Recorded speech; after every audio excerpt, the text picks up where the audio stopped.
Good evening, everyone. This is Dr. Nurse Tutor. I am back with not another session. I decided to hold off on doing a session today.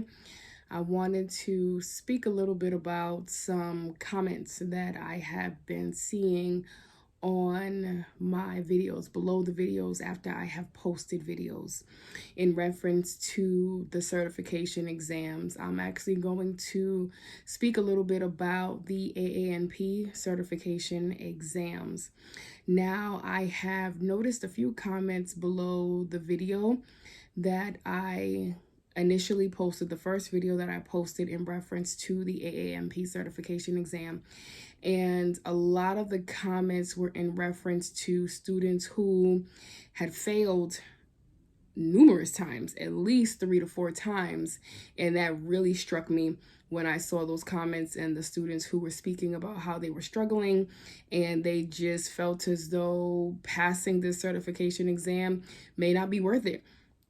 Why am I taking this exam so many times and paying all this money and I'm not passing the exam?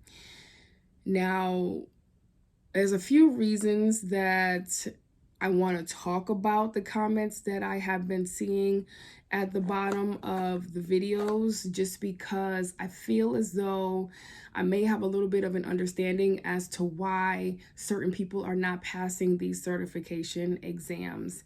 And please stick around so we can discuss these things, and maybe some of the areas that I touch may be personal to you or personal to your experience, or something that you have been fearing while you are prepping for this certification exam.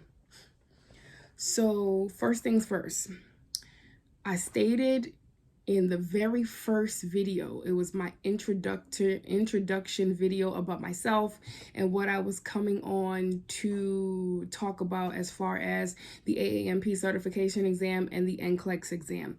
What I stated from the very start is, with my master's level nurses who are preparing to take the AANP certification exam, you have to stop going into this exam with the idea that you are a registered nurse. When you go into this exam, you are no longer a registered nurse. You are a provider. You are an advanced practice nurse. You are no longer carrying out the orders of the physician. You are now the person who is putting in the orders. You are now the person who is diagnosing whatever is coming in front of you based on whatever the patient presents with. So you are looking at what the patient is coming in with. You are asking the questions. You are the investigator. You are the person who now has to take this problem that has come in front of you, find out what is going on. Not only are you diagnosing, but you also have to create differential diagnoses just in case your diagnosis is incorrect. That's the first step. Then once you do that, you have to now decide, do you need to draw labs? And you have to decide what labs it is you need to draw. Then after that, you need to figure out a treatment plan. Not only are you creating a treatment plan for the diagnosis that you think your patient came in for, you are now creating a treatment plan for your differential diagnoses, because just in case what you think your diagnosis is incorrect, you may need to refer back to your differential diagnoses and those treatment plans to see if maybe whatever it is that patient has, the other diagnoses as well as the treatment plan can follow suit to maybe take care of what it is your patient has presented with. An example is, a lot of times patients come in with skin issues. A patient could come in with eczema. A patient could come in with contact dermatitis. A patient can come in with scabies. A patient could come in with impetigo. A patient could come in with poison ivy, poison oak. They can have a lesion related to an STD. You have to know what is presented in front of you and what your treatment plan is going to be. What medications, what labs you're going to order. What is the difference between contact dermatitis and eczema? You have to know that. How would you know if a patient came in with a poison ivy exposure as opposed to herpes? What labs would you order? What medications would you order? Would it be a cream? Would it be a pill? These are now your responsibilities. These are the kind of questions that they're going to be asking you on the exam. And the thing is, they could ask you any way they want to ask you. For example, say your patient came in with, let's just say, impetigo. You have a pediatric patient that came in with honey crusted lesions. And if you don't know that the presentation is honey crusted lesions, how do you think you're going to know that it is impetigo and how you're going to treat what was just presented in front of you? If your patient comes in with eczema, how do you know that is eczema? What are the classifications of eczema? What does eczema look like? How are you going to treat eczema? How are you going to educate this patient about eczema? These are the kind of questions that they're going to ask you. They're not waiting for orders to come in and for you to follow up with the orders that just came in. They want to know that when it's presented in front of you, you know what it is, you can diagnose it, and now you can then treat it. Another thing is when we're dealing with things like hypertension. Hypertension is a big one, and let me tell you why. When you're dealing with something like hypertension, first of all, do you know what the American Heart Association classifications of hypertension are? They change all the time.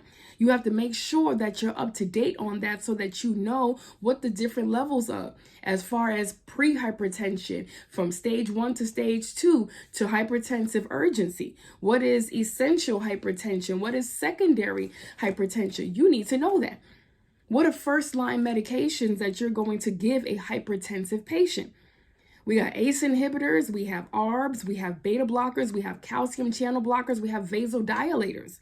What medication are you going to give first? And something like an ACE inhibitor. Who can and cannot have an ACE inhibitor? Those are the kind of things that they're going to ask you. When would you give an ARB over an ACE inhibitor? When would it be important to give a beta blocker? When would it be beneficial to give a calcium channel blocker? You have to know these things. And then when would we incorporate a vasodilator in? Not only hypertension, but then we need to think about things like hypotension. How are we treating hypotension? If you think that your patient comes and presents with symptoms of hypotension, how are you going to treat that? One biggie that I had to tackle with a student who I was tutoring was, do you know the difference between diuretics? Do you know what patient would get Lasix as opposed to what patient would get hydrochlorothiazide? Or what patient would get a torsemide? Do you know the difference between those patients? Because the student who I was tutoring thought that they could order an ACE inhibitor with Lasix as opposed to hydrochlorothiazide. Do you know what the difference, what patient would be the ideal patient to have Lasix as opposed to the ideal patient to have hydrochlorothiazide? These are some of the things that you need to know. Your patient comes to follow up with you in the office and your patient just had a stroke. What medication do you need to make sure that your patient is on? What kind of labs are you going to draw for these patients? Migraines are another biggie that you can see on the AANP certification exam. What medications are appropriate to give your patients for migraines? Then there are second line medications that patients for migraines can have. They're off-brand medications that patients who have migraines can have. Do you know what they are? Do you know what labs you're going to draw? Then we get into something like diabetes. How do you diagnose diabetes? What are the labs that you would order? Specific labs to diagnose your patient with diabetes or insulin resistance. What are medications that you would start your patient on? And then the tricky part about that is, depending on what your patient's A1C is, determines what medications you're going to put your patient on. Are you going to put your patient on PO medication, sulfonylureas? Are you going to put your patients on GLP-1s? Are you going to put your patient on a GLP-2? Are you going to put your patient on insulin?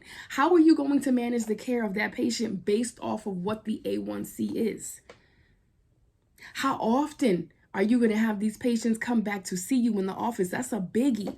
How often are you supposed to draw labs for these patients? Your patient has high cholesterol. What medications are you going to order for these patients that have high cholesterol based off of the labs? How often are you going to order labs for high cholesterol? Your patient then has side effects. That's another biggie. Your patient can have side effects to blood pressure medications. If your patient shows up with a side effect, what other medications are there that you could put them on? Or say your patient shows up with side effects to statins with high cholesterol. Now your patient could no longer take statins. What other medications are there to give your patient who has high cholesterol? STDs are another big one. Do you know what different STDs look like when they are presented in front of you? Do you know what herpes looks like? Are you going to treat a patient based off the labs, or are you going to treat a patient based off the presentation of lesions? Do you know the signs and symptoms of chlamydia and gonorrhea? Do you know what the treatment plan is? Do you know what labs to even order to know if your patient has chlamydia or gonorrhea? Do you know what trichomonas looks like? What does trichomonas look like under a microscope? What is the treatment plan for trichomonas? What education do you give your patient as opposed to sexual activity when you're treating them for STDs? Preventative care. How often should a female come in for a pap smear? Preventative care. How often should your patient come in for prostate checks, for PSAs?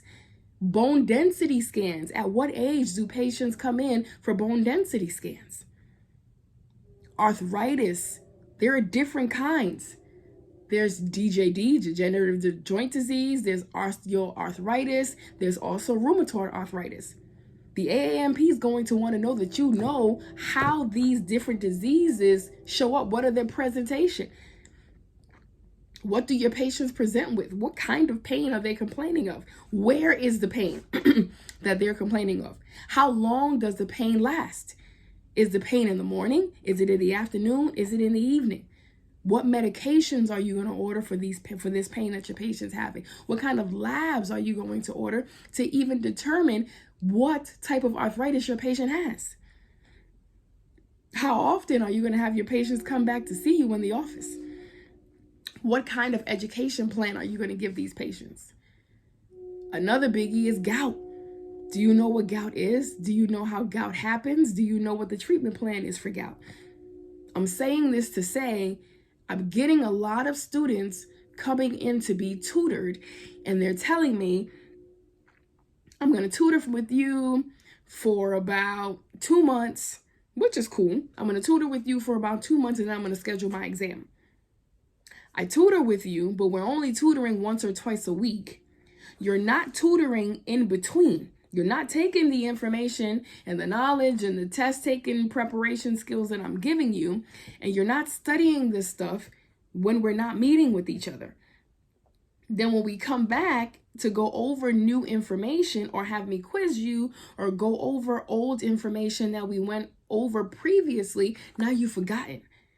Because you're not sharpening your skills. You're not continuing with the questions and the rationales and the critical thinking. You're only going to start to understand this stuff the more you practice these questions. You are now a provider. The biggest advice that I ever got from a mentor of mine when I was in clinicals was, you are not the nurse. I don't care what you learned in nursing school. I don't care what you did at the bedside. I don't care what you did as a registered nurse, because I was so proud of myself that I had taken the med-surg certification exam and I passed it, and I came in to tell everyone that I had passed and I was med-surg certified. And I remember my mentor, who's the family doctor, said to me, okay, so congratulations, but what does that have to do with you being a nurse practitioner? How is that going to help you identify what your patients are coming in with? How is that going to help you prescribe these medications and what labs to order? I don't want to know what you've been doing as a registered nurse. I want to know what you are going to bring to this practice as a family nurse practitioner.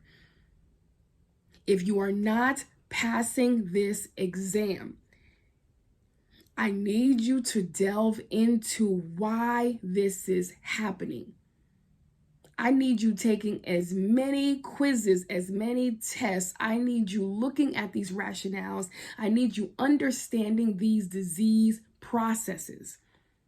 Because if you know what hypertension is, they're not going to ask you if you know what hypertension is. An example of a question is, you have an African American patient that has been on lisinopril for over 20 years. You've been refilling this medication. This patient has been fine. The blood pressure has been golden. Your patient now comes into the office and your patient's bottom lip and tongue is swollen. What's going on with your patient? Your patient's having a reaction to lisinopril. You may get a question that's going to ask you, does your patient need to come off of the lisinopril? I hope you know that they need to come off of that lisinopril. Another option may be, what medication would you now put that patient on? And options would be a beta blocker, an ARB, a calcium channel blocker, or a diuretic. You would need to know what other medications you would need to put your patient on if they had a reaction to this medication. Usually, you would want to put your patient on an ARB if you took them off of an ACE inhibitor. Another good option would be a calcium channel blocker. But let's get into calcium channel blockers. You can put your patient on a calcium channel blocker and that patient could be doing wonderfully. Then that patient comes into the office and that patient is having swelling in their feet, in their hands, and in their face. Now your patient has angioedema. Does that patient need to come off of the calcium channel blocker? You better believe it. Now you need to know what other medication you need to prescribe your patient now that you've taken them off the ACE inhibitor and now you've taken them off of the calcium channel blocker because they've had a reaction. These are the kind of things they want to know that you know. They don't care that you know what the medications are. They want to know, how are you going to deal with the situations that are placed in front of you to where you have to make these critical decisions based off of the well-being of your patient. Then they also want to know, how often are these patients going to come in to see you? If you make a medication change, when are you going to have your patient come back and see you? Your patient should be coming back to see you at least within a month of making any medication changes, because you need to reevaluate that patient to make sure that the medication is working and your patient's not having a reaction to that medication.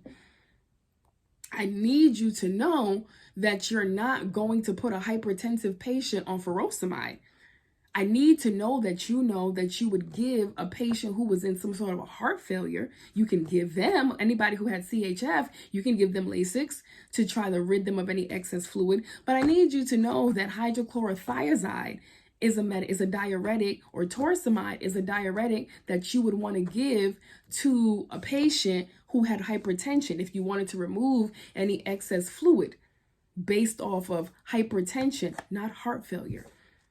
Spironolactone, that's another medication that you may see on the exam. Why is that important? Spironolactone is it's potassium sparing. When you put a patient on diuretics, what do diuretics do? They just pull fluid. They're pulling everything. They're pulling potassium, they're pulling sodium, they're pulling calcium. Potassium is an extremely essential electrolyte, and the numbers cannot be altered because we already know that any issues, whether high or low potassium, can lead to arrhythmias. So we need to understand that based on the medications that you're going to prescribe, how is that going to affect the patient? Excuse me. Something like diabetes. Diabetes is huge on this exam. Type 1 diabetes, they want to know that you know what type 1 diabetes is. What's the difference between type 1 and type 2? Type 1 is an autoimmune that is usually diagnosed during childhood. That's where you make no insulin at all. So what would be the treatment plan for a patient like that?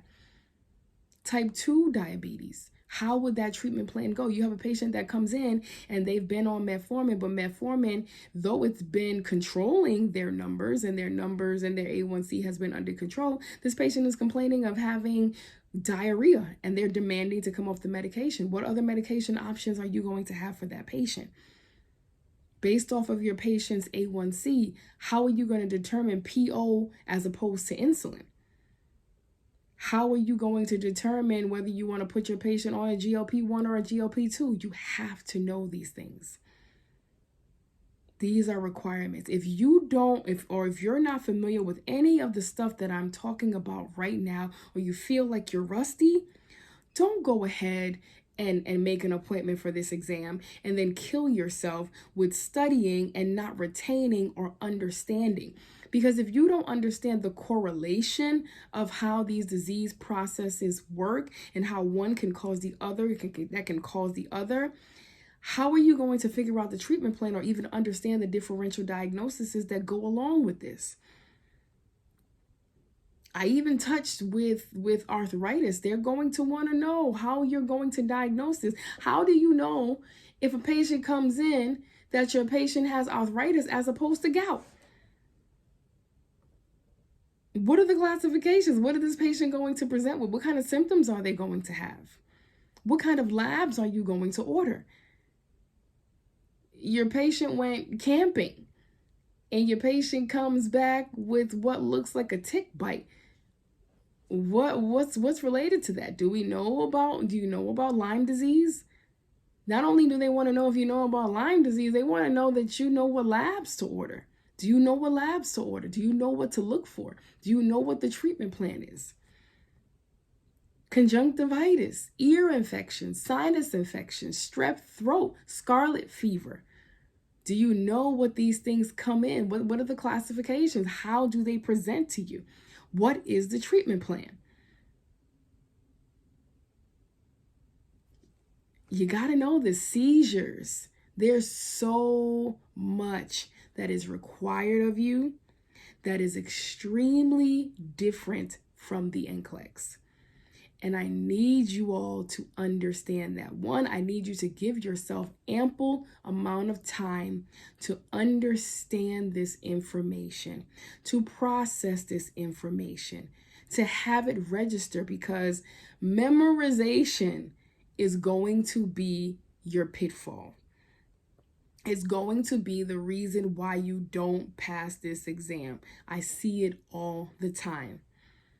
I will go over a list of medications with a student and we will sit there and we'll recite it and we'll talk about it and we'll make sense of it. And then you don't go back to go over that information. And then when it's time to review that information, maybe say 2 or 3 weeks down the line, now we're stuck back at square one trying to figure out what the difference of these medications are, what these medications are, and what these medications treat. I'm telling you this because I've taken the exam. I've actually taken the exam twice. I took the exam the first time and I passed it. That wasn't the issue. The issue was I was working on my PhD, and I thought that by being in school, I wouldn't have to do any of my CEUs, which I was not incorrect, but I was missing the pharmacology part, which was like 60 CEU credits. And because I let that lapse over, they did not allow me to do the pharmacology CEUs, and the only option that I had was to take the AANP certification again. So I did take my certification exam over actually recently. I took it last year and I did pass it. So I took it twice and I passed it twice. And the reason is because I had to rationalize. You have to rationalize and you have to critically think. You have to sit down. What is being presented in front of me? What are they asking me? And once you understand what the disease process is and what the treatment plan is, what the labs you're going to order are, what are scans, radiology, what CT scans, what x-rays, what MRIs. Then they want to know that what do you order first, second, and third? If someone came in and you thought they may have broken their arm, would you order an MRI over an x-ray? Why or why not?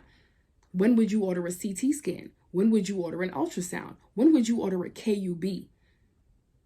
These are things that they want to know. And if any of this stuff that I'm saying to you, you're feeling like, I may not know some of this stuff that she's saying. You need to stop. You may need to reschedule this exam, and you need to home in and start practicing these questions, because they're not going to present the questions to you how you think you know them. They may present the problem or what the presentation of the issue is and then ask you what you're going to prescribe.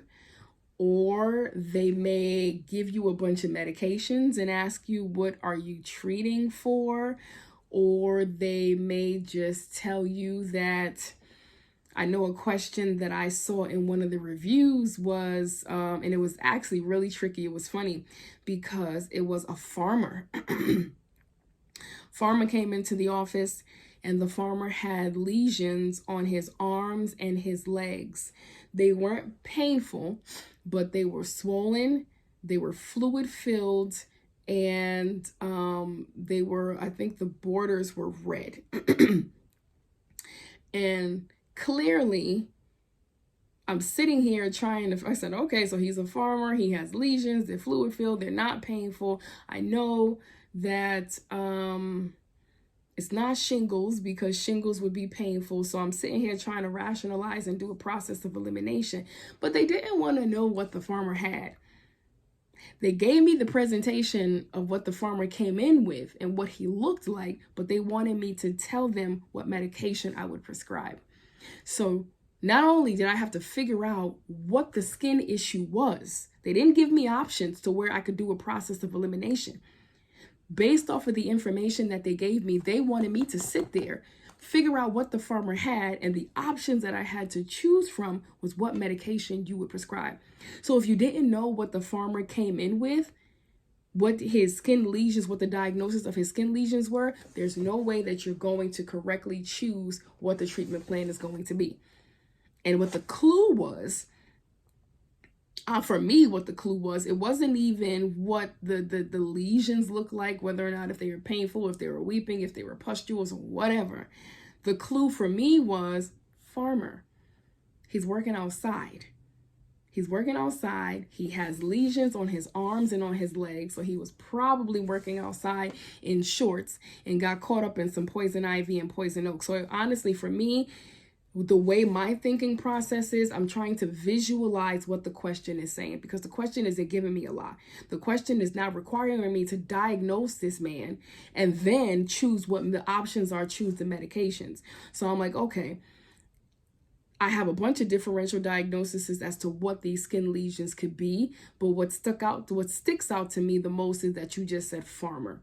So if he's a farmer, that means he's outside. That means he's in some bushes. That means he's around some shrubs. That means he rubbed up against something and now he has lesions. And once that went off in my head, the medication was sitting right there, because I know, okay, if this guy has poison ivy or poison oak, the options here are clear, because it was like an antifungal, and then there was an antibacterial ointment. Just the options didn't add up. So I was quickly able to determine it's not an antifungal, it's not an antibacterial ointment. The medication for the poison ivy literally stuck out like a sore thumb, because I was then able to realize, okay, this guy's a farmer. He has poison ivy. Now let me look for the medications in this list. So now I was able to do a process of elimination to where I could cross out every single option and choose the medication that was necessary for helping to relieve the symptoms related to poison ivy. So these are the kind of things that you have to look, and you definitely have to know your lab results, because they're going to give you a bunch of lab results and then ask you to diagnose somebody. I didn't even talk about hyper and hypothyroid disease, Graves' disease, and Hashimoto's. They're going to ask you this stuff. So you have to know thyroid levels. You have to know what medications you're going to use to treat these different diseases. They're going to talk about giant cell arteritis. They're going to talk about increase cerebral spinal fluid, what different procedures there are, how would you treat, what medications would you prescribe for a patient that had increased cerebral spinal fluid. These are some of the things that they're going to ask you. Vision. What are different types of vision loss? What are different types of hearing loss? How do we treat these things? Restless leg, PVD, how do you treat these things? How do you identify them? How do you treat them? These are the things that you're going to have to know. You have to know this stuff. Not only do you have to know how to diagnose it, you have to know the labs to order, and you have to be the person to create the treatment plan.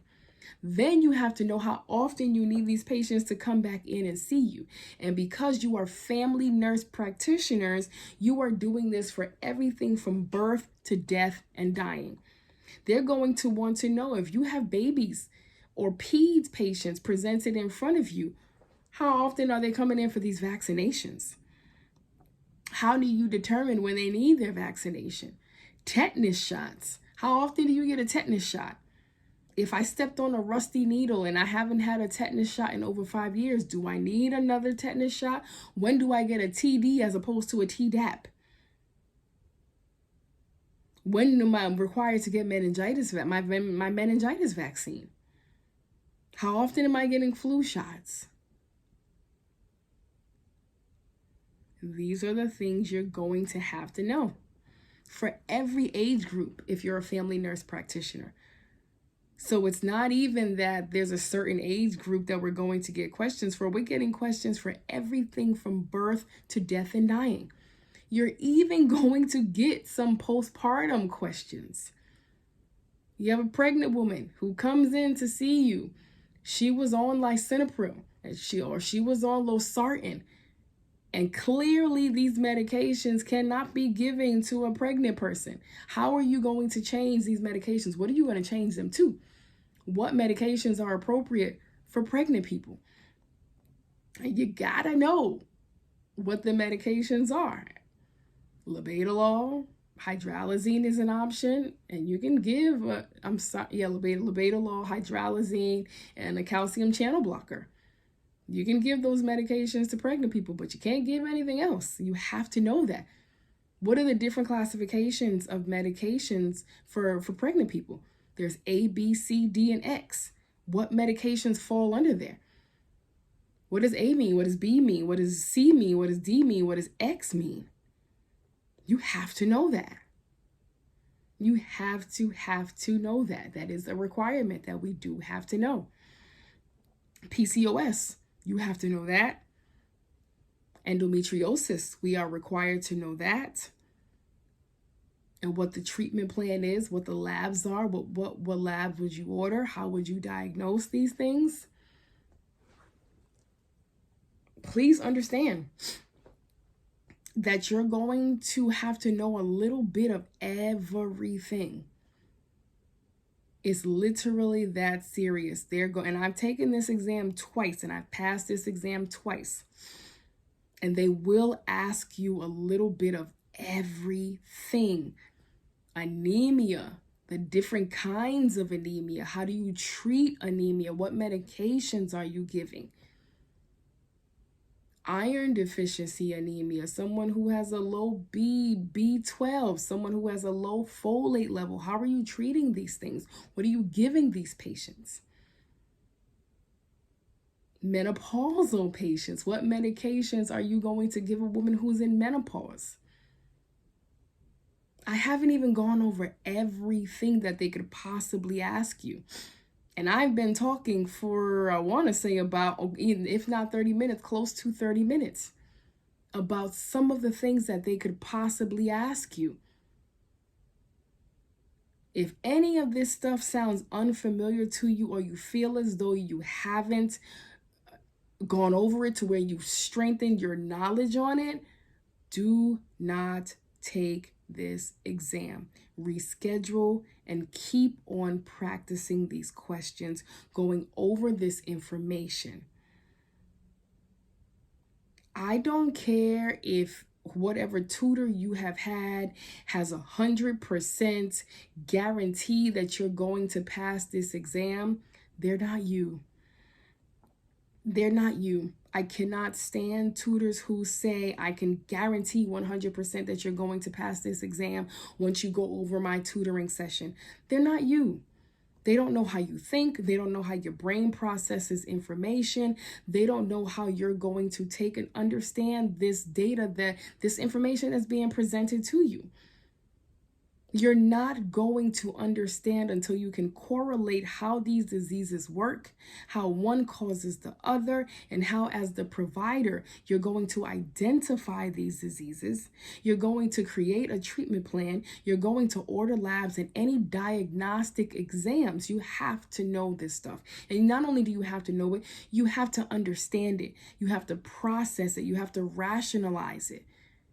Because if you just memorize this stuff, I can promise you once you sit down to take this exam, you're not going to pass. And I don't want that to be you. I'm going to stop there because I don't want to keep on rambling, because there's so many other things that I could discuss that could be on the exam. But I won't. I'll just stop there. So I'm just saying this to say, because it's really been on my heart, and it's really saddens me that there's so many people who are not passing this exam just based off the fact that their strategy, how they're strategizing themselves to study for this exam, is not effective. I don't want you guys losing your money on taking these exams, or losing your money with these tutors that are not giving you what it is you need in order to successfully pass these exams. I'm going to continue to post short videos. Like I said before, my videos are going to be 30 minutes long. We're going to go over questions that are likely to, or may be closely related to the questions that are going to be on the AANP certification exam, just to give you a better understanding as to how I break down questions to better understand how to choose the best answer. Like I said before, they're going to be about 5 questions, 4 or 5 questions each video, just to try to give you all a better understanding as to how to approach this studying process. But please, if you need a reference to let you know whether or not if you're ready to pass this exam, please save this video. So whenever you think that you're ready to take this exam, refer back to this video. If I discussed any body system, any medication, any lab, any routine procedure, and you see that you're not familiar or you're not strong in that area, just go ahead and reschedule the exam. Go ahead and reschedule the exam and give yourself time to sit down and process that information. Because if there's anything that you don't know that I'm talking about, the likelihood of it being on the exam is pretty high. I'm not gonna lie to you, it's pretty high. Okay, so today is New Year's Day. Happy New Year. I am probably going to have another video up in the next couple of days where we're going to talk about some AANP style questions. And I have 2 more AANP style certification questions, 2 more videos that I'm going to do before I head back over into the NCLEX realm and start doing some NCLEX style certification questions. So you got 2 more AANP videos that I am going to be presenting in the next week or so. Well, the next one is going to come up within a couple of days, but within a week I should have 2 more AANP style review questions available to go over and to refer to. Okay, so follow me, subscribe, like, comment on any information that you would like me to maybe home in on or pay closer attention to as far as certification style questions. Like, comment, and subscribe. Like I said before, follow me on Instagram as well as TikTok as Dr. Nurse Tutor. and just comment. Give me some comments. Let me know what it is you guys would like to see. Even if you don't, I'll still give out some information and review style questions. But if there is anything that you are struggling with, please do not hesitate and just leave me a comment below, and I can include that in some of the questions that I do ask in my future videos. So I will end here, and just be on the lookout for my AANP certification style review questions. You guys have a good night, and let's go ahead and get this new year started with more certified nurse practitioners. All right, have a good night.